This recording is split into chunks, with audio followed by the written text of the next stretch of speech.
요한 볼프강 폰 괴테는 빌헬름 마이스트의 수업 시대라는 책에서 이런 글을 적어 놓았습니다. 눈물 젖은 빵을 먹어보지 않은 자, 근심에 찬 밤들을 잠자리에 앉아 울어본 적이 없는 자, 그대들은 결코 삶의 고통을 말하지 말라. 자신이 직접 겪어보지 아니한 고통에 대해서 쉽게 말하지 마라, 그런 이야기죠. 고통을 당한 자 외에는 그 고통의 정도와 그 고통에 대하여서 함부로 판단할 수 없다, 그런 의미가 아니겠습니까? 그럼에도 불구하고 우리는 누군가의 고난과 고통에 대해서 자기의 생각대로, 자기의 판단대로 우리는 재단하고 말하는 경우들이 참 많이 있습니다. 그 누군가가 가족일 수도 있고 친구일 수도 있고 우리의 이웃일 수도 있고 교회 안에서 함께 신앙생활하는 성도 중 한 사람일 수도 있지요. 그래서 내가 생각하는 대로 그 사람에게 말하고 또 내가 미리 머리에 재단하는 대로 그 사람의 고난에 대해서 우리는 평가하고 판단을 합니다. 욥은 신앙으로 고통을 견뎌냈습니다. 1장과 2장에서 보았던 욥은 대단했습니다. 어떻게 저런 상황에, 저런 고난을 저렇게 견딜 수 있을까? 그래서 우리는 존경했고 우리는 박수를 쳤습니다. 그런데 그러던 욥도 3장에 와서 여지없이 무너지는 것을 우리가 봅니다. 3장 1절 말씀을 보니까 그 후에 욥이 입을 열어 자기의 생일을 저주하니라. 자신이 이 땅에 태어난 출생이 원망스러운 거죠. 얼마나 힘들었으면 그러겠습니까? 그래서 3장 전체가 욥의 절규하는 내용이 담겨져 있습니다. 원망이 담겨져 있고 한이 서려 있고 자신이 당하는 그 고통을 어떻게 표현할 길이 없어 욥이 되뇌이는 그 욥의 독백들이 담겨져 있죠. 그래서 3장 24절에 욥은 그 고통의 정도를 이렇게 말합니다. 나는 음식 앞에서도 탄식이 나며 내가 앓는 소리는 물이 쏟아지는 소리 같다. 음식 앞에서 탄식한다라고 하는 것은 더 이상 생존할 의미가 없다, 그런 이야기입니다. 산의 진미를 차려놓았는데 내가 이걸 먹어서 뭐 하겠냐.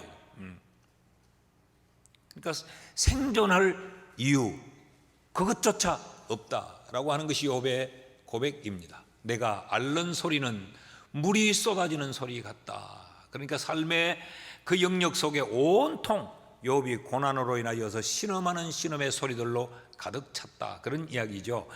내가 앓는 소리가 물이 쏟아지는 소리 같다라고 하는 말은 숨 쉬는 것조차 힘들다, 그렇게 바꿔 읽으셔도 틀림이 없습니다.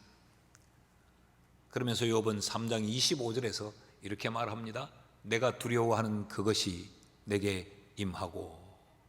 우리가 3장에서 이렇게 읽어내면 이게 뭔가를 이해하지 못하지만 1장과 2장을 겪어오면서 욥이 지금 어느 지경에 처했는가를 우리가 잘 알기 때문에 이 표현이 무엇을 말하는지를 알지요. 욥은 머리끝부터 발끝까지 성한 데가 없었어요. 그러니까 내가 두려워하는 그것이 내게 임하고, 이 말은 죽음의 공포를 느끼고 있다는 겁니다. 내가 무서워하는 그것이 내 몸에 미쳤구나. 죽음의 두려움과 그 죽음의 공포가 얼마나 극심했는가를 우리가 느낄 수 있어요. 그래서 3장 26절에서 욥은 이렇게 말합니다. 그러므로 내게는 평온도 없고 안일도 없고 휴식도 없고 불안만 있구나.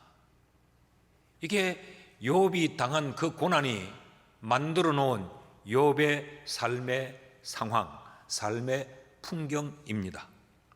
여러분, 이런 욥을 누가 이해할 수 있을까요? 이런 욥이 당하고 있는 이 고통, 이 고난을 욥이 아닌 제3자가 얼마나 정확하게 이해할 수 있겠습니까?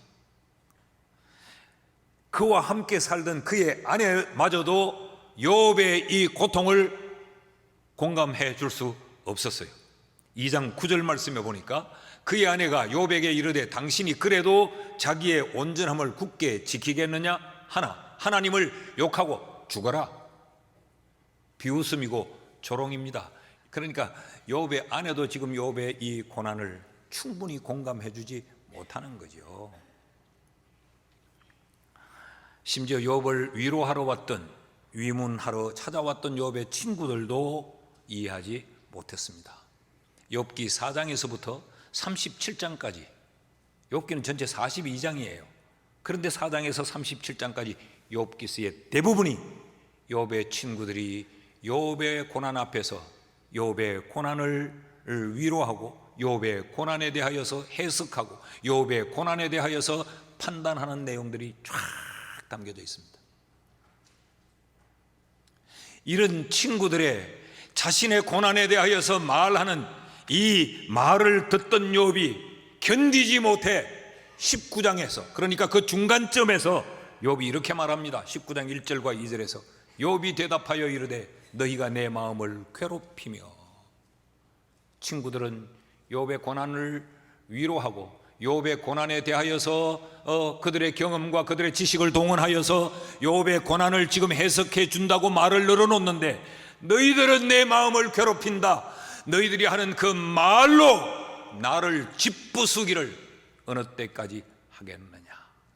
욥의 친구들이 쏟아놓는 그 말이 고난당하여 지금 극한 고통 속에 빠져있는 욥을 짓부순다라고 욥이 지금 이야기하는 거죠. 내가 지금 당하고 있는 이 고난도 견디기 어려운데 너희들이 나의 고난을 바라보는 그 눈길, 너희들이 나의 고난에 대하여서 생각하는 그 생각, 너희들이 나의 고난에 대하여서 판단하며 말하는 그 말들이 나를 짓밟는다. 그러니까 그 친구들의 말이 위로가 되지 않았다는 이야기고, 그 친구들의 말이 고난당하는 욥에게 아무런 도움이 되지 않았다는 이야기죠. 자, 그들은 도대체 무슨 말을 했길래, 그들은 욥이 당하고 있는 그 고난을 어떤 시각으로 바라봤기에, 그들은 욥이 당하고 있는 이 고난을 어떻게 해석했길래 욥에게도 도움이 되지 않았고 하나님마저도 허탄한 말이요 무지한 말이라고 했을까? 오늘 우리는 이런 부분을 좀 생각하려고 합니다. 왜냐하면 이것이 참 중요한 이유는 여기 모여있는 우리 모두도 누구 하나 예외 없이 기막힌 고통의 사연들이 다 있기 때문이에요. 드러내놓지 않아서 그렇지, 숨겨놓아서 그렇지, 1장과 2장에서의 욥처럼 신앙의 말들을 표현해서 그렇지, 거룩한 모습으로 감추어 놓아서 그렇지, 우리 모두도 숨 넘어가는 아픔들이 다 있단 말이죠. 재정 때문에, 또는 건강 때문에, 사업 때문에, 자식 때문에, 각양각색의 그런 아픔들이 우리에게 다 있잖아요. 그러니까 도대체 이들은 어떤 관점으로 욥의 고난을 해석했느냐, 그리고 또 우리는 어떻게 고난을 마주해야 되고 고난을 해석해야 되느냐, 이걸 우리가 배워야 내가 고난 앞에서 절망하지 않을 수 있습니다. 그리고 내가 누군가의 고난에 대하여서 상처를 주고 그를 더 무너지게 만드는, 누군가를 힘들게 하지 않을 수 있는 거죠. 그 누군가가 우리의 가족일 수도 있잖아요. 성경이 우리에게 뭐라고 가르치는가? 첫째로, 고난을 마주할 때 결과론적 해석을 경계해라 라고 성경이 가르칩니다. 결과론적 해석이라고 하는 것은 일어난 결과를 가지고 이 고난을 해석하려고 덤벼들지 말라, 그런 이야기예요. 자, 엘리바스가 이제 3장에서 욥이 절규가 쏟아지고 나니까 4장에 들어서 엘리바스가 아마 그 친구들 가운데 가장 연장자였을 가능성이 있어요. 그러니까 먼저 말을 꺼냈을 수도 있는 거죠. 입을 열어서 말을 하는데 그의 첫 일성이 욥의 과거를 소환합니다. 1절에서 5절까지를 보면 대만 사람 엘리바스가 대답하여 이르되 누가 네게 말하면 네가 실정을 내겠느냐? 누가 참고 말하지 않겠느냐? 보라, 전에 네가 여러 사람을 훈계하였고 손이 늘어진 자를 강하게 하였고, 손이 늘어졌다는 말은 낙심하고 절망한 자를 네가 다시 용기를 줘 일으켜 세웠고, 넘어지는 자를 말로 붙들어 주었고, 무릎이 약한 자를 강하게 하였거늘 이제 이 일이 네게 이름에 네가 힘들어하고 이 일이 네게 닥침에 네가 놀라는구나. 지금 욥이 힘들어하고 욥이 놀라고 있는 이 상황 앞에서 엘리바스는 욥의 지난 과거를 소환해요. 이런 이야기 아닙니까? 지난날 네가 남의 고난에 대해서는 잘 말하더니, 지난날 네가 남의 고난에 대해서는 훈계도 하고 권면도 하고 해답도 주고 가르치기도 하고 그러더니 정작 네가 그런 상황이 되니까 왜 이렇게 절망하고 나가 자빠져 있느냐.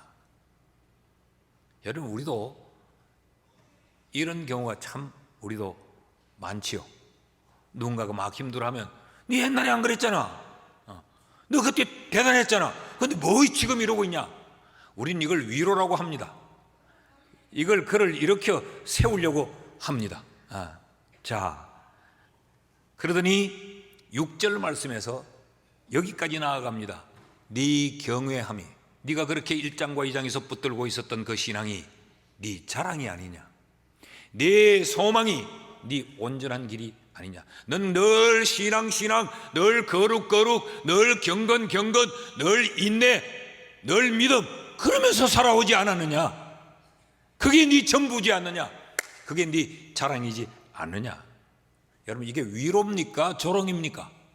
이게 비웃음입니까? 이게 그에게 용기를 부여해 주는 말입니까? 그러면서 7절에서는 이렇게 말합니다. 생각해봐라. 죄 없이 망한 자가 누구며 정직한 자의 끊어짐이 어디 있더냐. 여러분, 이 말씀 속에, 이 말 속에 담겨진 게 뭐예요? 네가 이런 고난을 당한 것은 분명히 어떤 너의 잘못된 원인 때문에 지금 이 일이 당한 거 아니냐. 죄 없이 고난당하는 자가 있더냐? 의인이 무너지는 법이 있더냐? 라고 지금 이야기합니다. 그러니까 현재 당하고 있는 이 고난을 과거에서 그 원인을 찾으려고 하는 거죠. 그러니까 욥이 당하고 있는 현재의 고난을 어떻게 해석하느냐? 과거에 네가 한 일 때문에 오늘 이런 고난을 당하는 거야 라고 지금 바라보고 있습니다. 여러분, 우리가 이렇게 과거에 붙들리면, 오늘 고난을 당할 때 과거를 소환해 오면 현재를 이겨내지 못합니다. 오늘 당하고 있는 이 현재의 이 고난이 과거의 일로 말미암아 이랬다고 치면 우린 답이 없습니다. 그럼 나는 어떻게 해야 돼? 과거의 그 일로 말미암아 네가 지금 이렇다는 거야. 그것 외에 아무런 답이 없는 거죠. 이런 생각을 결과론적 해석이라고 말합니다. 우리가 많이 쓰는 인과 응보의 시각인 겁니다. 원인 없는 결과가 있겠냐? 오늘의 결과를 가지고 지나간 어제를 판단하는 거죠. 이런 우리의 사상이 무의식 중에 우리에게 쫙 깔려 있습니다. 그래서 우리가 많이 쓰는 말들이 이런 말이 있죠. 안 봐도 비디오다. 또 이런 말도 하죠. 아니 땐 꿀뚝에 연기 나겠나? 척하면 삼척 아이가. 우리는 이렇게 지금 현재에 나타난 이 결과를 가지고 모든 것을 다 판단하려고 합니다. 인간은 현재의 고난을 마주하면 과거의 소환을 본능적으로 소환해 옵니다. 그러나 여러분, 다시 생각해 봅시다. 욥의 현재의 고난이 인과응보입니까? 우리가 4장에서 그냥 만나고 3장에서 만나면 우리도 그렇게 동일한 생각을 했을지 몰라요. 그런데 우리는 1장과 2장을 지나왔어요. 예. 정말 욥이 지금 당하고 있는 이 고난이 욥의 지난날의 잘못 때문에 욥이 이 고난을 당합니까? 아니지요. 사탄이 하나님께 욥을 참소했어요. 그 사탄의 참소에 하나님이 허락하심이 원인이었습니다. 그래서 지금 욥은 욥 자신도 알 수 없는 고난을 지금 당하고 있는 겁니다. 그렇다면 고난을 마주할 때 우리는 과거를 소환하는 것은 대단히 위험합니다. 그러면 우리는 절망할 수밖에 없어요. 그래서 그랬다면 나는 싸다, 이 당하는 일이 싸다, 그런 답이 없네. 그저 이 고난 속에 파묻혀 그저 고난을 먹고 마시며 이렇게 끝내는 게 이게 답이다, 아무런 소망이 없습니다. 고난 당한 자 스스로가 무너질 뿐만 아니라 우리는 이런 시각으로 누군가의 고난을 해석하면 그를 절망하게 만들고 맙니다. 자, 엘리바스가 자기가 이렇게 말하는 이 논리의 근거를 가져옵니다. 그게 8절입니다. 내가 보건대, 이것은 내가 보건대, 이 말은 나의 지금까지의 지식과 경험을 총동원해 보니, 그런 이야기입니다. 악을 밭 갈고 독을 뿌리는 자는 그대로 거두더라. 심은 대로 거둔다 라고 하는 이 근거를 가지고, 그러니 지금 네가 이 고난을 당한 것은 이 고난을 당할 수밖에 없는 어떤 원인적 행위를 했기 때문에 이러지 않냐 라고 지금 말하는 것이죠. 심는 대로 거둔다, 추수의 법칙, 파종의 이 원리는 틀리는 말이 아닙니다. 맞습니다. 그런데 이 심은 대로 거둔다는 말은 틀리는 말은 아닌데 절대적 원리도 아닙니다. 무슨 말인가 하면, 바울이 이 갈라디아서 6장에서 이런 표현을 씁니다. 갈라디아서 6장 8절을 보면 바울이 이렇게 말해요. 자기의 육체를 위하여 심는 자는 육체로부터 썩어질 것을 거두고 성령을 위하여 심는 자는 성령으로부터 영생을 거두니라. 심는 대로 거둔다 라고 하는 걸 이야기하죠. 그런데 이 바울이 한 이 말은 갈라디아서 6장 전체의 맥락에서 이해해야 합니다. 바울이 왜 이 말을 했느냐? 갈라디아 교회 성도들이 선행을 행하고 선을 행하는데도 그들은 자꾸 낙심할 상황에 처해집니다.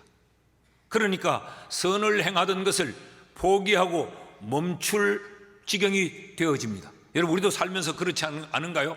신앙으로 살려고 하고 선을 행하며 살려고 하는데 보니까 악독한 놈들은 다 잘 되는데 선을 행하는 나는 자꾸 손해를 보고 밀려나고 진급에 빠지고, 그런데 저 사특하고 교활한 자들은 진급도 잘하고 독한 놈들은 돈도 많이 버는데 정직하게 세금 내고 하는 우리는 돈도 못 벌고, 그래서 우리가 이런 결론을 내리죠. 세상은 독한 놈이 이긴다, 그런 결론을 내리지 않습니까? 지금 갈라디아 교회 성도들이 그런 지경일 때 바울이 하는 말입니다. 심는 대로 거둔다. 그러니 중단하지 마라 라고 하는 의미로 지금 이야기를 하고 있는 거예요. 그러니까 선행을 지금에 낙심하고 지금에 절망하는 그 상황을 격려해서 그들이 낙심하지 않고 주저하지 않고 미래를 향해서 계속적으로 나아갈 수 있도록 하기 위해 이 원리를 그들에게 가르치는 거예요. 그러니까 지금 바울은 과거를 소환해서 현재를 판단하는 게 아니고 현재를 드러내어서 미래를 기대하고 꿈꾸게 만들기 위한 원리가 파종의 원리요 추수의 법칙입니다. 우리도 사람은 심은 대로 거둔다, 이걸 굉장히 우리도 이런 엘리바스처럼 부정적인 의미에서 많이 사용해요. 그런데 성경은 그렇게 부정적인 의미에서 쓰는 것이 아니고, 그러므로 중단 없는 선을 행하며 미래를 기대해라, 반드시 거둔다 라고 하는 의미로 사용하는 거죠. 그러니까 엘리바스는 좀 달랐죠. 엘리바스는 현재를 더 절망하게 만들어버리지만 성경이 말하는 파종의 원리, 추수의 법칙은 지금 힘들고 어렵지만 미래를 더 기대하고 꿈꾸게 만듭니다. 엘리바스는 적용의 오류를 범하고 있는 겁니다. 동일한 원리이나 엘리바스는 잘못 적용하고 있는 거죠. 이것이 굉장히 무섭기도 하고 중요하기도 합니다. 우리도 신앙생활을 하면서 우리는 종종 내가 알고 있는 하나님의 말씀들을 가지고 적용하는데 여기에 그 적용의 오류들이 상당히 있을 수 있습니다. 내게 능력 주시는 자 안에서 내가 모든 것을 할 수 있느니라. 이 말씀도 우리가 이 말씀을 좋아하는 이유는 그 말씀 속에 우리가 뭔가 기대하는 것이 있어요. 그 능력이라고 하는 것. 그런데 그 빌립보서 4장 앞부분부터 한 8점쯤부터 읽어 내려오면 우리가 기대하는 그 의미의 말씀이 아니에요.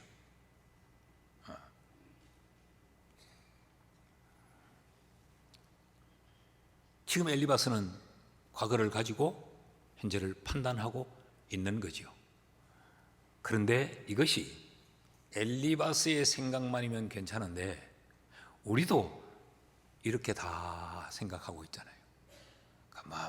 뻔한가 이가 그거 뭐 괜히 그런 고통 당했겠나? 다 그래가 그렇지. 이게 우리의 보편적인 생각이에요. 근데 이것이 여러분 사탄이 우리를 무너지게 할 때 사용하는 무기입니다. 엘리바스의 이 주장을 다른 말로 바꾸면 뭐예요? 지금 욥이 이렇게 고난당하는 게 어찌 까닭 없이 괜히 고난 당하겠나? 다 까닭이 있지. 그 말 아닙니까? 이쯤 되면 기억나는 말씀이 있죠. 1장에서 사탄이 하나님께 욥을 참수할 때 똑같은 관점을 가지고 참수했습니다. 1장 9절에서 10절 볼까요? 하나님이 욥을 극진히 칭찬하니까 사탄이 여호와께 대답하여 이르되 욥이 어찌 까닭 없이 하나님을 경외하리까? 주께서 그와 그의 집과 그의 모든 소유물을 울타리로 두르심 때문 아니니까? 주께서 그의 손으로 하는 바를 복되게 하사 그의 소유물이 땅에 넘치게 하셨음이니이다. 욥이 괜히 하나님 좋아할까요? 괜히 욥이 하나님 붙들고 살까요? 하나님이 다 그럴 수 있도록 복을 줬기 때문에 그런 것 아닙니까? 이 말을 엘리바스는 뒤집어서 하고 있는 겁니다. 욥이 이렇게 넘어진 건 까닭 없이 넘어졌겠습니까? 다 지난날 이렇게 될 수밖에 없는 원인적 행위가 욥에게 있었기 때문 아니냐, 이걸 지금 욥에게 말합니다. 그러니까 이런 생각은 죄로 오염된 인간의 보편적 관점입니다. 사탄의 화살을 맞고 우리가 죄의 오염이 되어서 이런 관점을 우리는 보편적으로 가지고 사는 거죠. 너무 쉽게 우리는 이렇게 말하고 판단합니다. 여기에는 답이 없습니다. 그렇다면 지금 당하는 고난은 답이 없습니다. 사람을 더 절망케 만들어버립니다. 사람을 더 무너지게 만들어버리고 맙니다.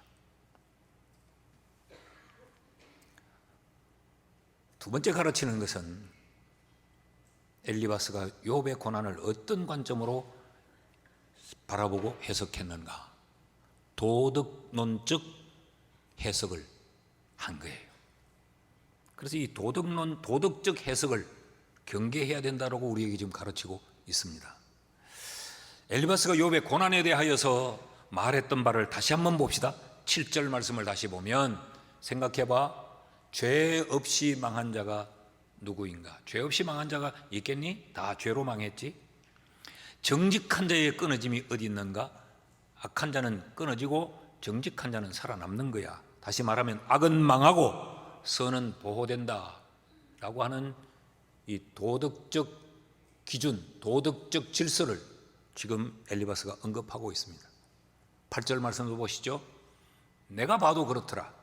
악을 밭갈고 독을 뿌리는 자는 그대로 거두나니 악과 독을 갈고 뿌리면 반드시 악독을 거두지 뭘 다른 게 거둘 게 있겠느냐. 그러니까 악은 반드시 악을 불러온다라고 하는 이런 도덕론적 관점을 가지고 욥의 고난을 보는 거죠.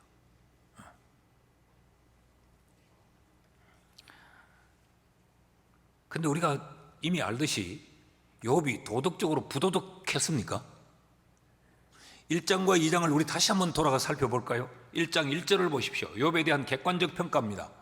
우스 땅에 욥이라 불리는 사람이 있었는데 그 사람은 온전하고 정직하여 하나님을 경외하며 악에서 떠난 자니라. 그는 윤리 도덕적으로 온전한 자였습니다. 이런 욥의 생활의 한 단면을 우리에게 소개하지 않았던가요? 1장 5절 말씀을 보시죠. 욥의 자녀들이 차례대로 잔치를 끝내면 욥이 그들을 불러다가 성결하게 하되 아침에 일어나서 그들의 명수대로 번제를 드렸으니 이는 욥이 말하기를 혹시 내 아들들이 죄를 범하여 마음으로라도 하나님을 욕되게 하였을까 함이라. 욥의 행위가 항상 이러하였더라. 욥은 윤리적으로 도덕적으로 부도덕하지 않았습니다.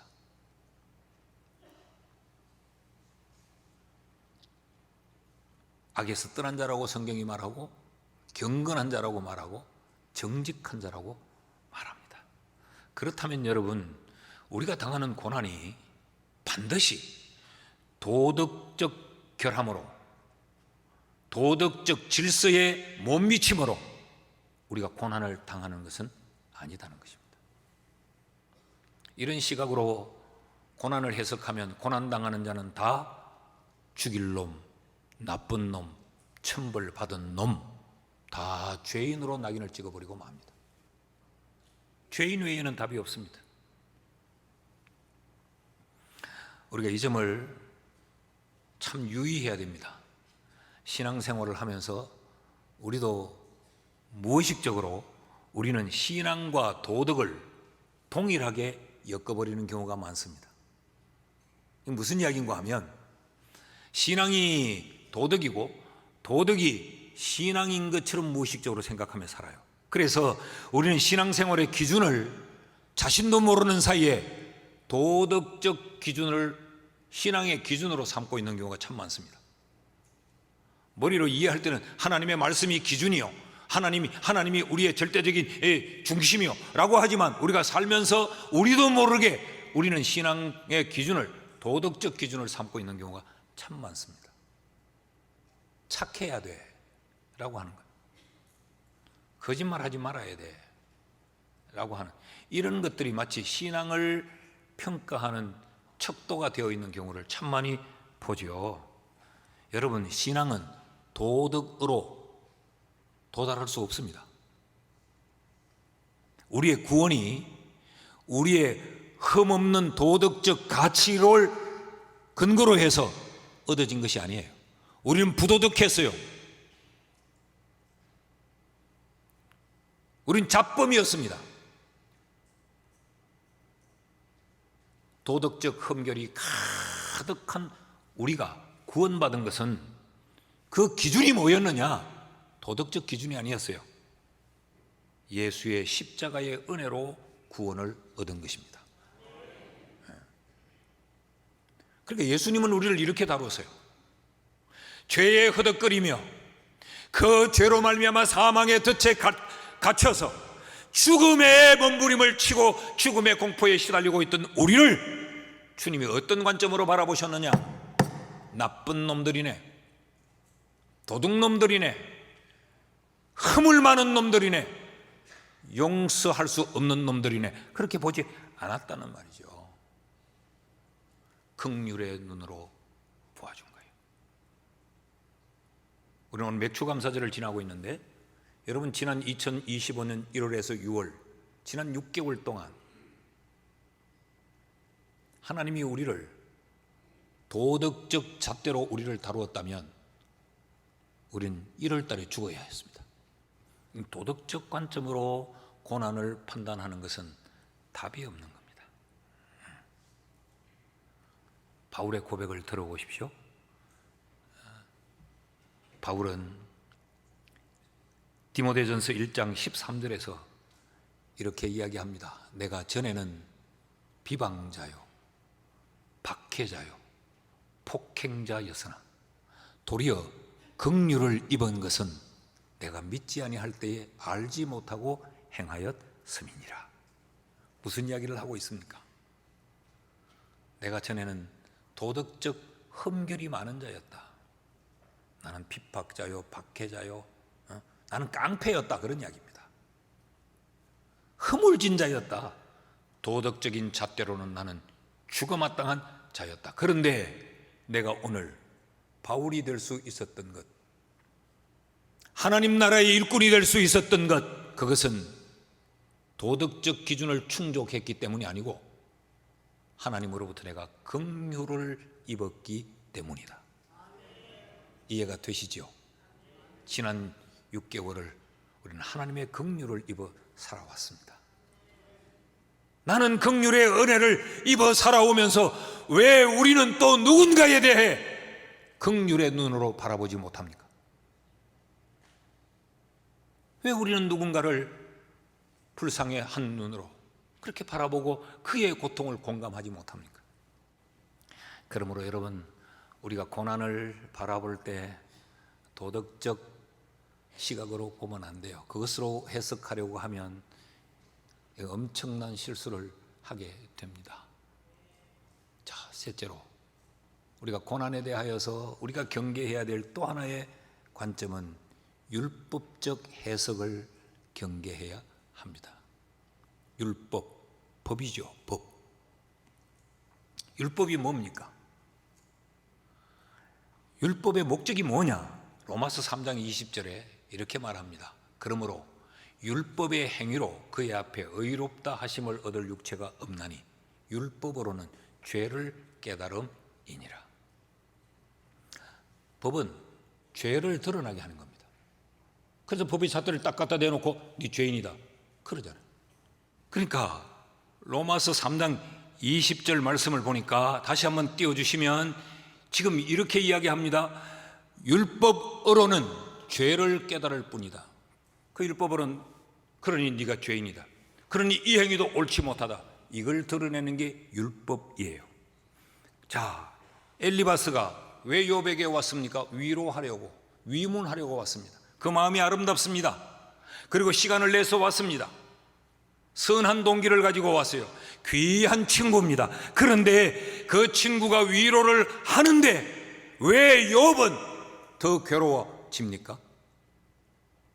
친구가 그렇게 와서 욥을 위로하는데 하나님마저도 무지한 생각이요, 어둠에 이치라고 왜 그렇게 말합니까? 엘리바스는 친구의 고통에서 허물을 찾으려 했기 때문에 그렇습니다. 친구가 당하는 고난을 율법적 관점으로 들이대니까 네가 무슨 죄가 있어서 그 죄를 허물을 찾아내려고 하는 것이요. 그래서 친구를 율법에 갇히도록 만들어 버립니다. 그러니까 율법은 결국 닌 죄인이다, 죄인으로 낙인을 찍어버리는 거죠. 그래서 율법의 목적은, 그래서 나는 답이 없는 인생이기에 예수 외에는 내 인생이 구원에 이를 수 없다. 나의 공로와 나의 노력과 나의 열심으로는 구원을 받을 수 없다. 그래서 예수께로 향하여 나아가도록 만들기 위해 율법이 우리에게 주어진 거예요. 근데 지금 이 율법으로 그 고난당하는 친구를 너 죄인이야 라고 지금 낙인을 찍고 있는 것입니다. 우리가 신앙생활을 하고 교회 생활을 하면서 이런 모습이 우리에게 참 많다는 것 아십니까? 투부로 공동체를 이루고 있으면서 늘 율법의 잣대로 편을 가르고 낙인을 찍고 저래서 저건 잘못 아닌가? 저게 지금 맞는 건가? 늘 판단하고 비판하는. 여러분, 교회는 율법 공동체가 아니고 교회는 은혜 공동체입니다. 예. 법은 교회의 정의가 아닙니다. 교회의 정의는 은혜요, 사랑입니다. 예수님을 보십시오. 요한복음 8장에 간음하던 여인을 잡아서 예수님 앞에 데리고 왔습니다. 그리고 예수님에게 이렇게 묻습니다. 요한복음 8장 4절에서 5절 말씀을 보면 예수께 말하되 선생이여, 이 여자가 간음하다가 현장에서 잡혔나이다. 모세는 율법에 이러한 여자를 돌로 치라 명하였거늘. 이 돌로 치라는 건 그냥 돌로 때리라는 정도가 아니고 돌로 쳐 죽여라는 이야기. 명하였거늘 선생은 어떻게 말하겠나이까. 그래서 지금 서기관과 바리새인들이 율법적으로 이 여인을 다루는 거죠. 6절 말씀을 보시면요, 그들이 이렇게 말하면 고발할 조건을 얻고자 하여 예수를 시험함이라.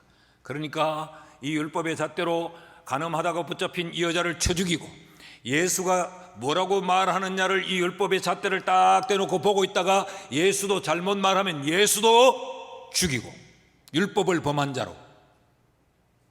이것이 율법적 관점이 도달하려고 하는 지점이에요. 그때 예수님은 그들이 그럴 때 아무 말씀하지 않고 손가락으로 땅바닥에 무언가 글자를 썼다고 해요. 무슨 글자를 썼는지는 성경이 말하고 있지 않아 몰라요. 7절 말씀을 보시죠. 그들이 묻기를 마지 아니하는지라. 이에 일어나 이르시되 너희 중에 죄 없는 자가 돌로 치라. 그랬더니 그들 모두가 다 떠나고 말았어요.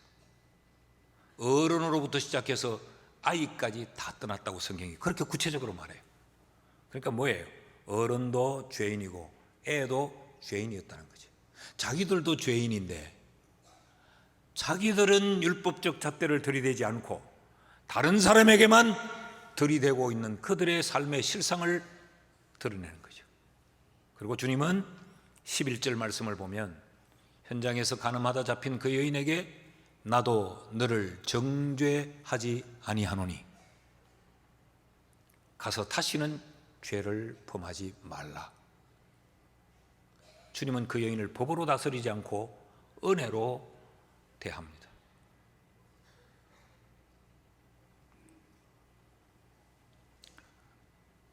그러므로 우리는 교회 안에서 혹은 교회 밖에서 우리가 그리스도인의 삶을 살아갈 때 우리는 어떤 관점을 가져야 되는가? 율법적 관점을 가지면 안 됩니다.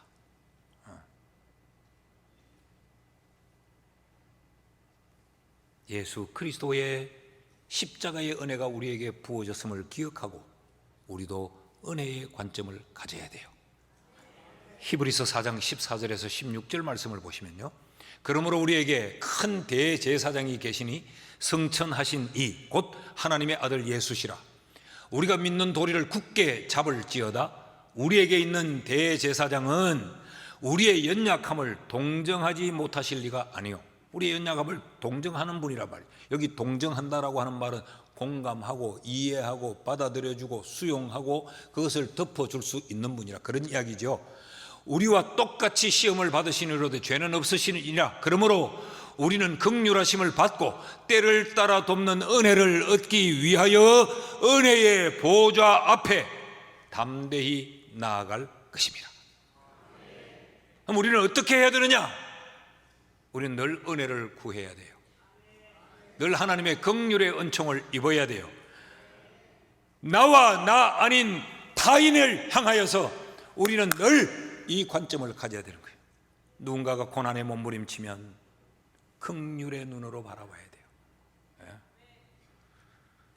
얼마나 힘들고 얼마나 고통스러울지 하나님 저에게도 은혜를 주시고, 내가 고통에 몸부림을 칠 때 하나님이 내게도 긍휼이 필요합니다. 내게도 은혜를 베풀어 주옵소서.